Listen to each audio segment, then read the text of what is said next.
áreas de dente, né, e posso ter lesões que, à medida que elas se desenvolvem, elas envolvem os dentes.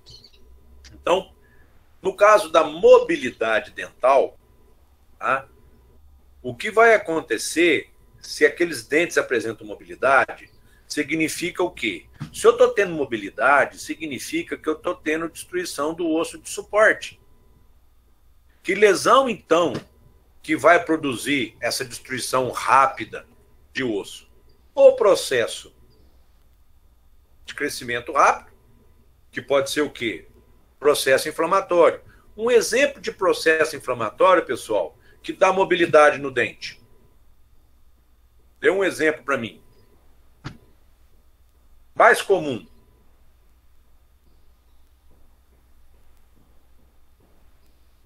Vocês já estão estudando. Qual o exemplo mais comum de um processo inflamatório que produz mobilidade dental?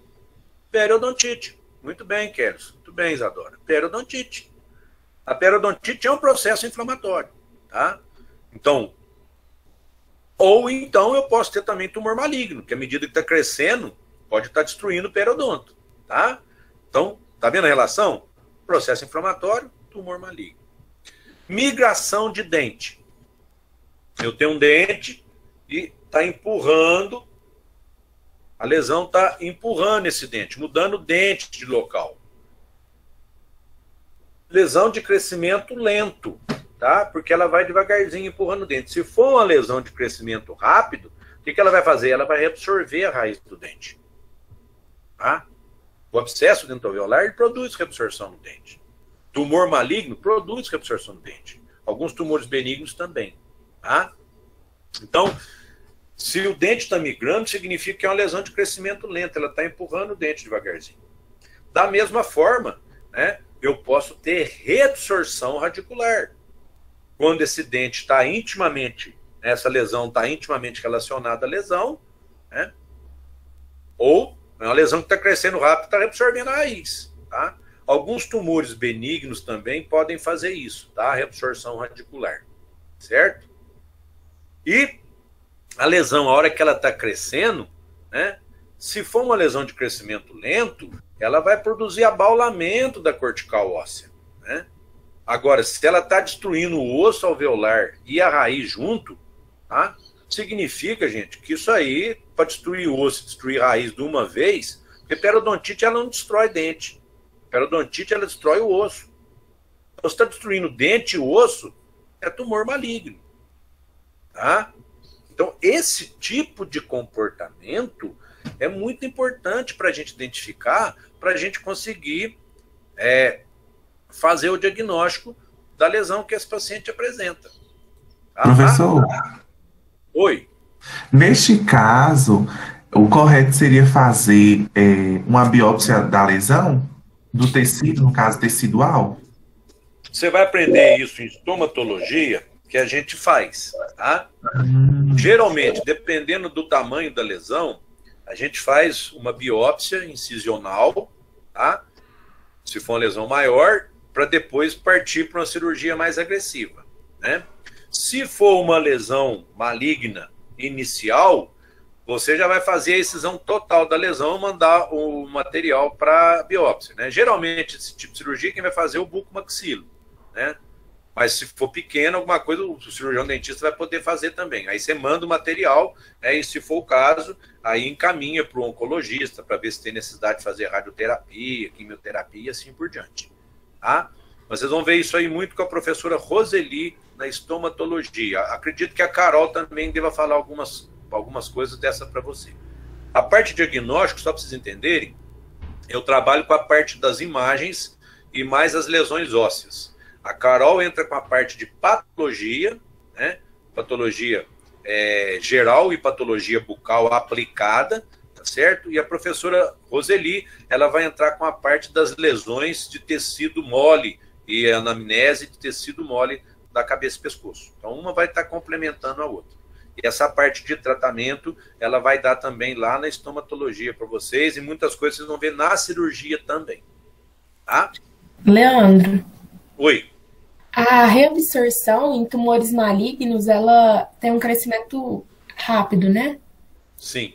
O crescimento de tumor maligno é rápido. Tá bom. Obrigada. E o tumor maligno, à medida que ele vai crescendo, ele tem essa particularidade de ir destruindo, né, parcial ou totalmente, os tecidos que estão em volta ali. Ele vai crescendo e vai destruindo tudo. Vai tendo a substituição daquele tecido normal pelo tecido neoplásico. Ok?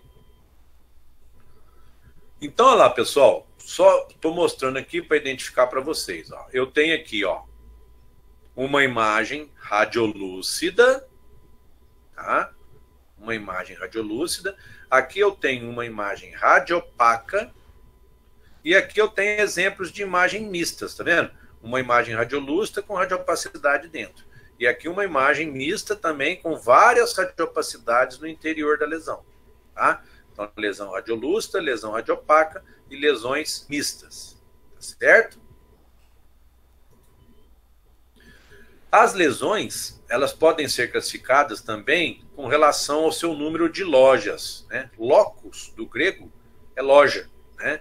Então, eu tenho lesões que eu chamo de lesões uniloculares, que são aquelas lesões que têm uma loja apenas. As lesões que têm duas ou mais lojas, eu vou chamar de lesões multiloculares, tá? Então, eu tenho as lesões... E tem que chama de lesão não loculada, que eu não gosto dessa classificação, não, porque eu vou passar para você diferente um pouquinho. Eu vou chamar de lesões circunscritas, né, loculares e lesões difusas. Tá? Vou mostrar aqui para vocês, vocês vão entender melhor. Então, as lesões que são bem delimitadas, né, elas também vão ser chamadas de circunscritas, multiloculares, e as lesões que eu não consigo delimitar, eu vou chamar de lesão difusa. Tá? Eu tenho lesões que eu chamo de lesões centrais, ou seja, são aquelas lesões que vão estar acometendo o interior do osso, tá?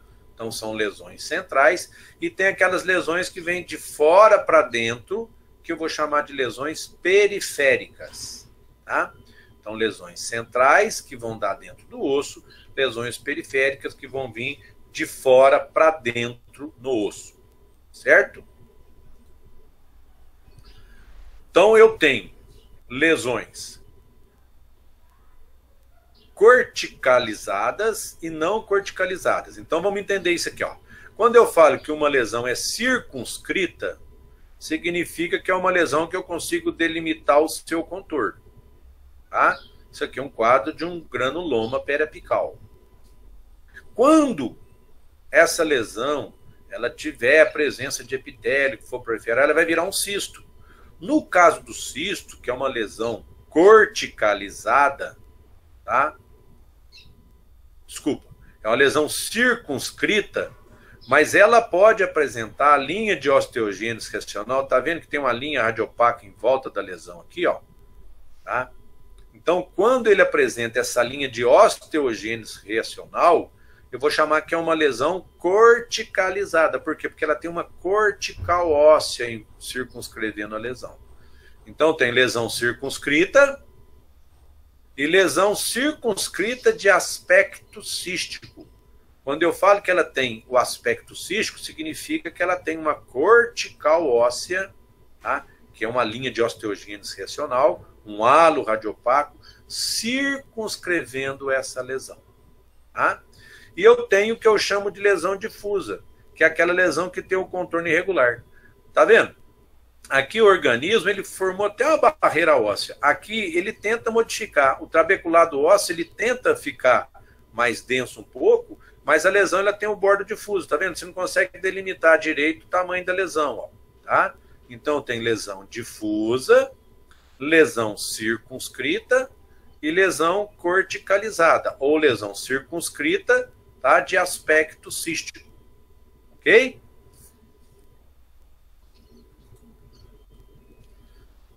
Então, o tamanho da lesão também vai modificar. Eu posso ter lesões pequenas, né, lesões grandes e lesões que podem deformar a face do indivíduo. Tá?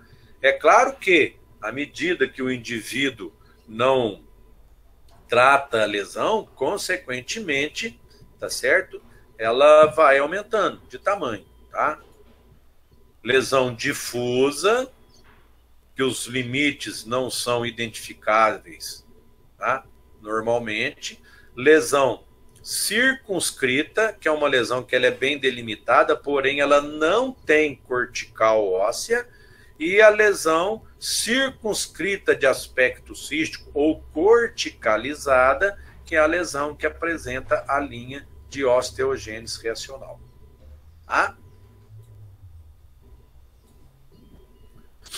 E eu tenho lesões que, à medida que elas desenvolvem, elas podem produzir deslocamento dental, né? Pode deslocando o dente, ou para o ramo da mandíbula, ou para baixo, ou para o lado, para vestibular. Então, à medida que as lesões vão crescendo, elas podem literalmente modificar o posicionamento. Tá? Lesões que produzem reabsorção radicular, ó, tá vendo? Está reabsorvendo a raiz do dente. Ó. Tá? Tem lesão que pode empurrar o dente, tem lesão que empurra e reabsorve. Tá? E aqui, ó. Lesão que, à medida que ela cresce, ela produz expansão da cortical. Tá? O indivíduo olha no espelho todo dia e não percebe, mas vai crescendo a face dele. Tá? Então, expansão de cortical. Né? A gente chama de abaulamento. Por quê? Porque o baú tem a tampa arredondada, né? Então faz assim, ó, abaulamento da cortical óssea. Tá? Opa! Campeão de novo, hein, pessoal? Desculpa aí, hein? Tudo bem, pessoal? Até aqui, tranquilo, nessa prévia, tá? Eu vou... O Guilherme, você tá feliz?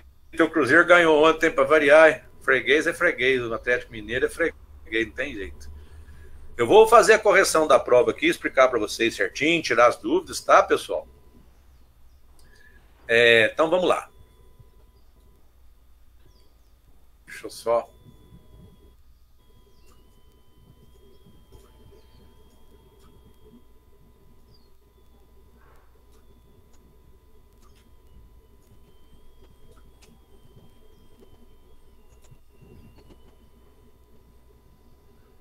Pode. As lesões... Não, depende do crescimento exacerbado que você fala de prognatismo. Não, aí é idiopático do indivíduo, tá? Aí pode ser com a malformação, né, genética tipo do paciente. Viu, Isadora? Tá? A gente vai ver isso aí. São quadros de macrognatia, tá? O limite cortical é radiopaco, bordo difuso e radioludo. Não. O limite cortical que você está falando, o abaulamento da cortical, Pedro, não entendi. Se quiser ligar o microfone, liga aí, por favor. Vou explicar melhor. Professor, aquela linha que você falou de quando osteogênese reacional. Sim, então, ela vai ser radiopaca. Sim, é osteogênese. Eu estou tendo uma nova formação, osteogênese. Gênese é formação, uma nova formação óssea, tá?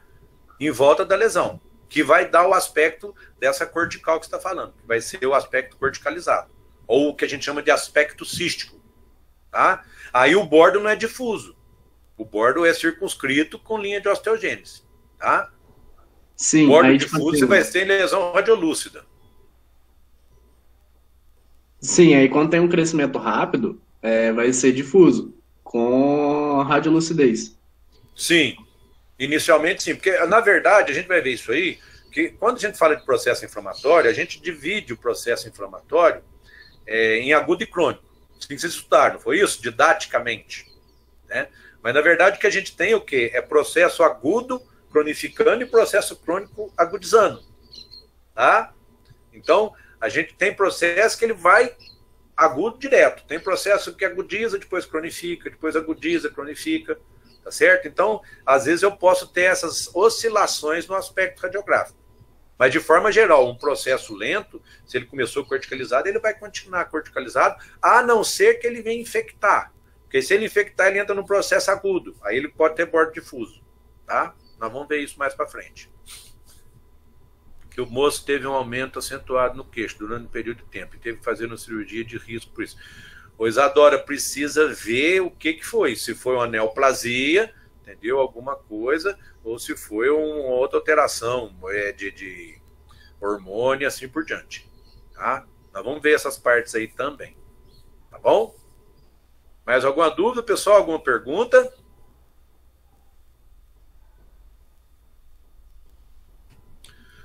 Então, eu vou fazer comentar a prova, tá? Eu coloquei lá, ó. Um paciente apresenta uma dilaceração. Acho que não está apresentando aí, não, tá?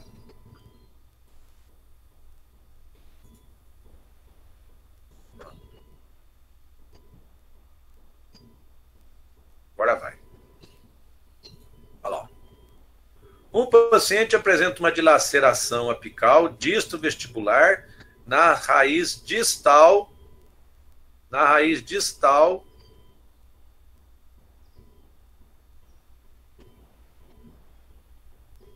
do dente 36. Pessoal, tem muita gente que trocou. 36 é inferior esquerdo. Se você faz do lado direito, dá errado. Aí vira outra posição. Não dá certo. Então, muita gente errou por conta disso aí. Tá? Aí eu perguntei, como ela aparecerá nas incidências orto, mésio e disto radial? E como os condutos desse, quer dizer, aqui, como ela aparecerá nas 3 incidências, aqui valeu 0,42. E aqui, como os condutos aparecerão nas respectivas imagens radiográficas, mais 0,42. Tá? Que na verdade é 0,83 cada questão. Tá? Então, olha lá. Ó. Na ortorradial, ele vai aparecer distalizada, na mesodistalizada e distradial. Aqui tinha que acertar as 3, porque se não acertar as 3, você não localizou. Tá? Então, quem acertou as 3 aqui, ganhou 0,42. Tá? Depois, aí perguntou, né, como os condutos aparecerão nas respectivas incidências radiográficas. Então, agora eu coloquei lá no primeiro caso, que a raiz distal, ela estava distalizada. Na ortorradial, então vamos lá, para quem não entendeu, ó. Estão me vendo aí? Tá dando para ver legal? Se eu tenho 2 condutos na raiz mesial e um na distal, tá aqui, ó. Então, ó, quando eu faço a ortorradial, os 2 condutos mesiais, o mésio vestibular e o mésio lingual, vão estar superpostos. E o distal vai estar para a direita. Tá? Quando eu faço a incidência mésio-radial, eu vou ver primeiro o mésio lingual, tá? Depois, lembra do princípio de Clark? Mésio lingual, mésio vestibular e o distal. Tá? Ah, não, aqui eu coloquei o quê? Então, vão ter os 2 superpostos aqui. Quando eu faço o mésio radial, vai aparecer o mésio lingual, o mésio... Aqui eu troquei o nome aqui, vou consertar aqui, tá? Vai aparecer o mésio lingual, o mésio vestibular e o distal. Quando eu distalizo, aí vai aparecer o distal, o disto lingual e o disto vestibular, tá? Depois eu perguntei aqui, ó. Qual técnica radiográfica intrabucal apresenta menor e por quê? Eu desenhei interproximal. Por quê? Na interproximal eu tenho o filme grudado no dente, o filme mais paralelo possível, o filme o mais próximo possível e o feixe de raio-x incidindo perpendicularmente ao conjunto. Tá?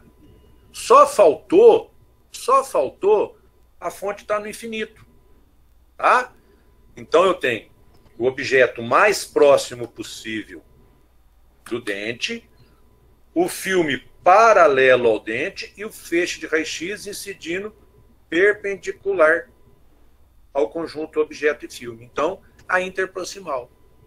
Tá? Então, era 0,21 cada um desse aí. Colocou interproximal, proximidade, objeto filme, perpendicular e feixe raio-x. Tá? Ok? Aí eu perguntei, explicar por que ocorre a osteoradionecrose.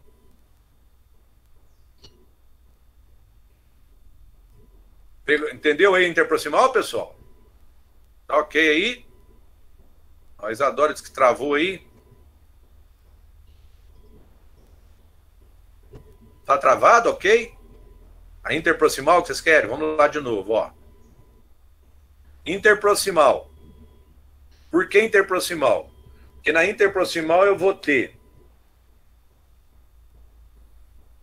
Eu vou fazer o desenho daqui a pouquinho. Ó. Na interproximal eu tenho o dente e o filme. O filme está grudado no dente, o filme está paralelo ao dente e eu estou incidindo perpendicularmente ao conjunto objeto e filme. Tá? Perpendicularmente objeto e filme. Tá? Então, botou interproximal e as três, 0,21 cada um, vai dar os 0,83. Tá? Deixa eu ver a branca aqui. Deixa eu ver se eu faço um desenho aqui para entender.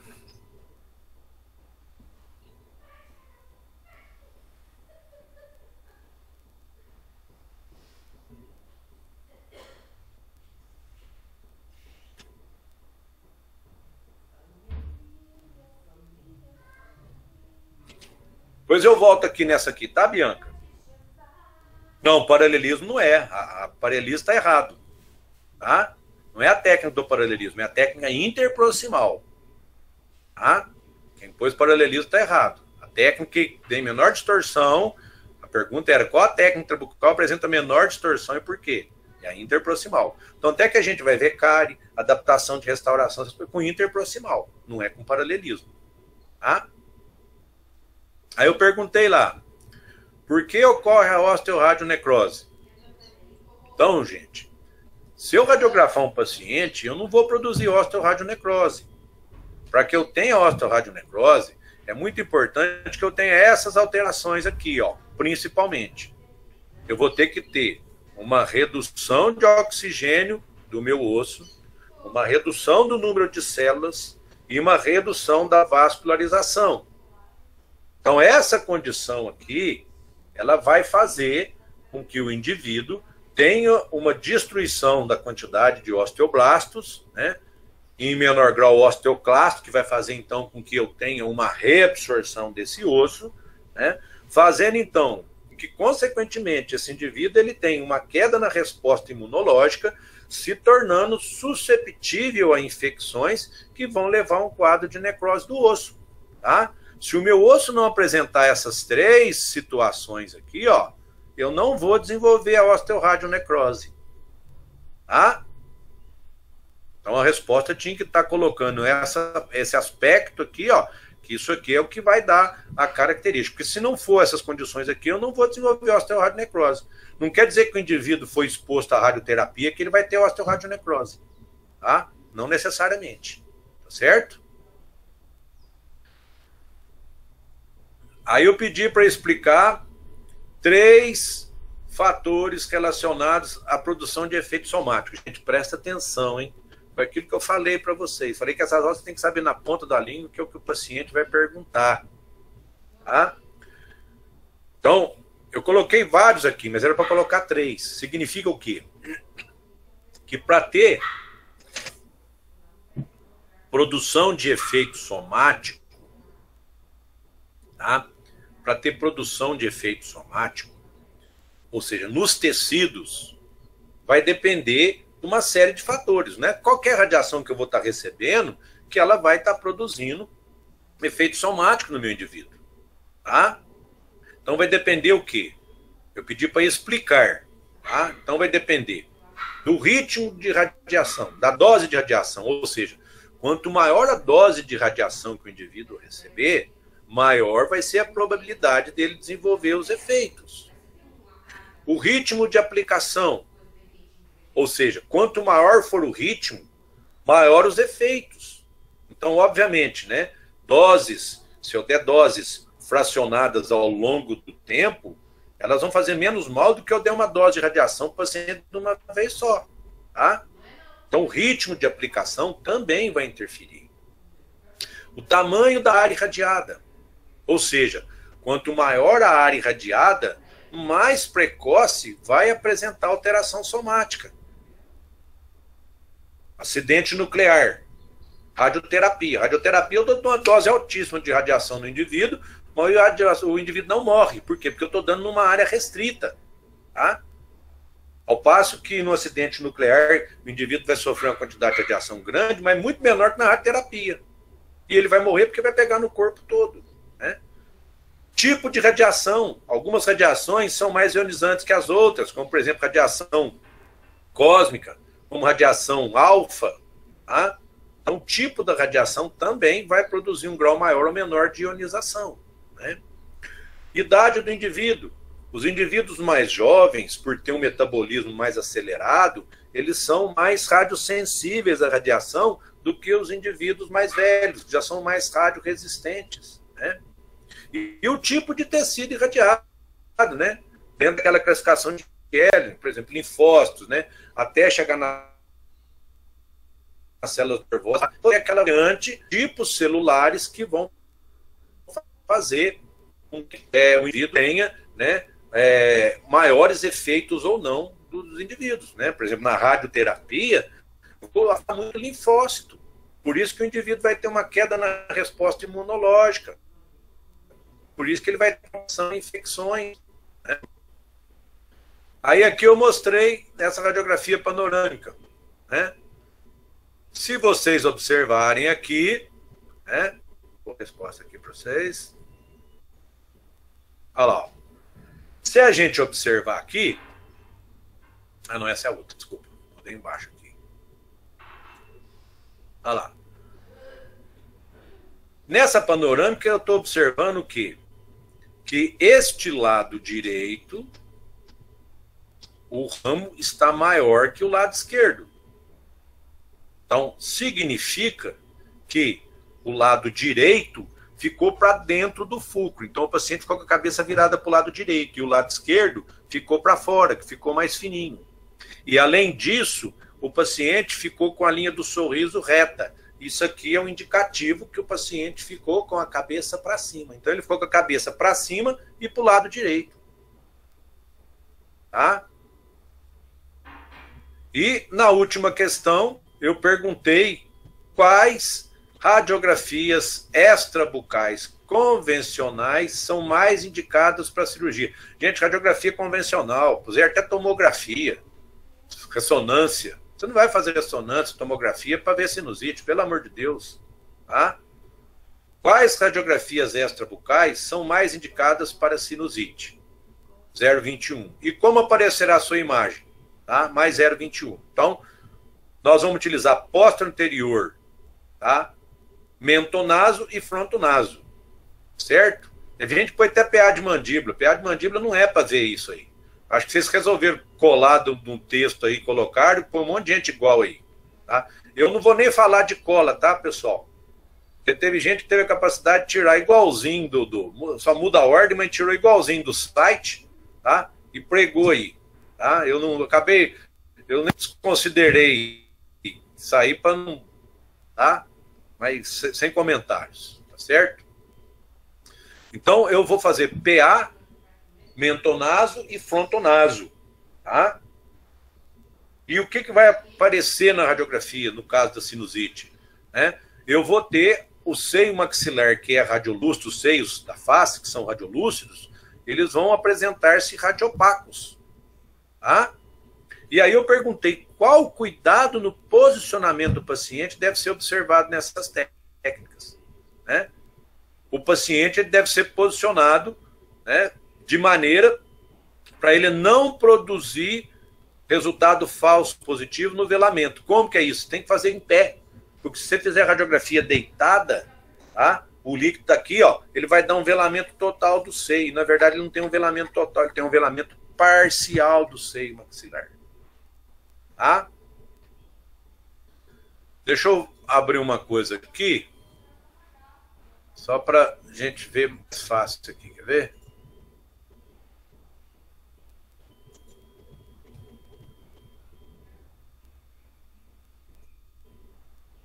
Tirar a dúvida do pessoal que não entendeu.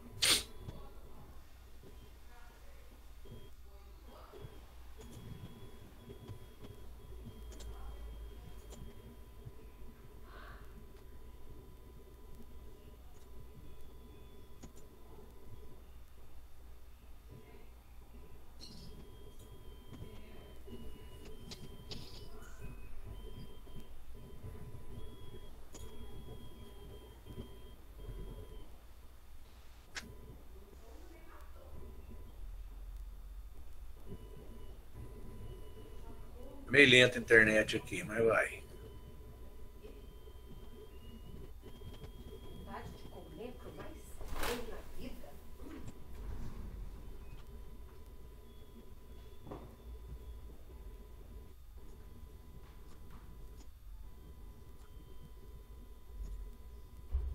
Porque senão não enxergo o chat.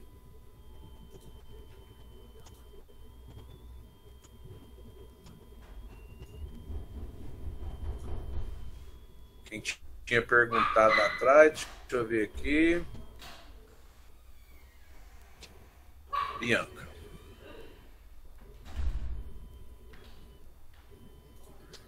Bianca, ó.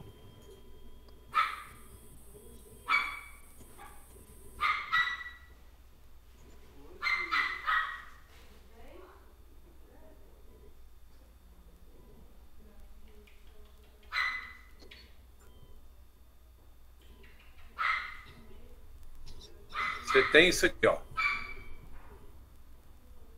Ô, mãe. Toma com água. Tá lento esse negócio aqui. Fazendo a mão que vai mais fácil. Você tem essa situação aqui, ó.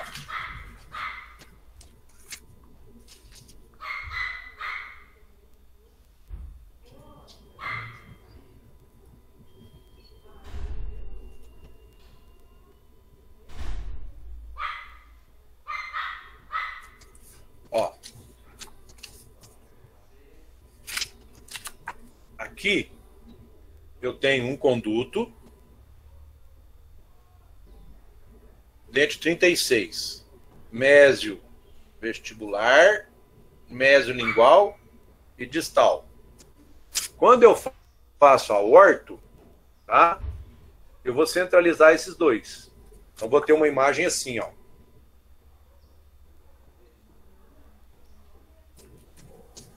Vai ter a imagem de dois condutos. Quando eu mesializo, tá? Quando eu mesializar, aí eu vou transferir, ó. Então imagina o feixe raio-x aqui, ó, tá? Aí eu vou ter aqui, ó, passando aqui, mésio lingual, mésio vestibular e distal. Tá?